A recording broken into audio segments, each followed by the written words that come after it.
నమస్తే food lovers, welcome to cooking world. ఈ రోజు వీడియోలో సింపుల్ గా బియ్యపు నూకతో ఉప్మా చేసుకుందాం. ఫస్ట్ ఈ ఉప్మా చేయడానికి కావాల్సిన ఇంగ్రీడియంట్స్ చూసుకుందాం. దీనికోసం ఉల్లిపాయలు, పచ్చిమిర్చి, కరివేపాకు అండ్ పప్పు దులుసులతో తాలింపు సరుకులు అయితే తీసుకోవాలి ఒక ప్లేట్లోకి. తర్వాత స్టవ్ వెలిగించి దానిపైన పెట్టి ముందుగా మనం తీసుకున్న తాలింపు సరుకుల్లో పప్పు దులుసులు అయితే వేసుకుని దాని తర్వాత అల్లం, జీలకర్ర అన్నీ వేసి బాగా వేపుకోవాలి. ఇవి బాగా వేగాక మనం ముందుగా కట్ చేసి పెట్టుకున్న ఆనియన్స్, అల్లం, పచ్చిమిర్చి, కరివేపాకు అంతా వేసి మీడియం ఫ్లేమ్ మీద ఇవి మగ్గే వరకు కుక్ చేసుకోవాలి. అలా కుక్ చేసుకున్న తర్వాత మనకి సరిపడా వాటర్ అయితే వేసుకుని అవి బాయిల్ అవుతున్నప్పుడు సరిపడా సాల్ట్ అయితే వేసుకోవాలి.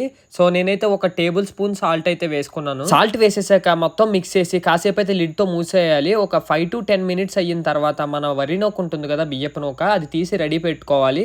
సో లిడ్ ఓపెన్ చేసేస్తే మనకి బబుల్స్ ఎలా వస్తాయి, దాంట్లో కొద్దిగా ఆయిల్ వేసి వాటర్ లో ఉన్న ఇంగ్రీడియంట్స్ అన్ని బాగా కలుపుకొని కాసేపు అయ్యాక బియ్యపు నూక అయితే వేసుకోవాలి. గరిటెతో మొత్తం వాటర్ అంతా కలిసేలాగా వరి నూక వేస్తూ స్లోగా తిప్పుకుంటూ మనం అయితే ఈ ప్రాసెస్ చేయాలి. ఒక 5 minutes ఎలా తిప్పేసిన తర్వాత లిడ్ తో ఇందాక క్లోజ్ చేసినట్టు క్లోజ్ చేసి ఒక 5 minutes తర్వాత ఓపెన్ చేసి మొత్తం అంతా గరిటెతో అటు ఇటు తిప్పేసిన తర్వాత మన ఎమ్మి ఉప్మా అయితే రెడీ అయిపోద్ది. వేడి బియ్యపు నూక ఉప్మాని నీట్ గా ఒక ప్లేట్లో అయితే సర్వ్ చేసుకుంటున్నాను. మీలో ఎంతమందికి బియ్యపు నూక ఉప్మా ఇష్టమో కామెంట్ చేయండి. వీడియో నచ్చితే లైక్ చేసి సబ్స్క్రైబ్ చేయండి. నెక్స్ట్ వీడియోలో మళ్ళీ కలుద్దాం.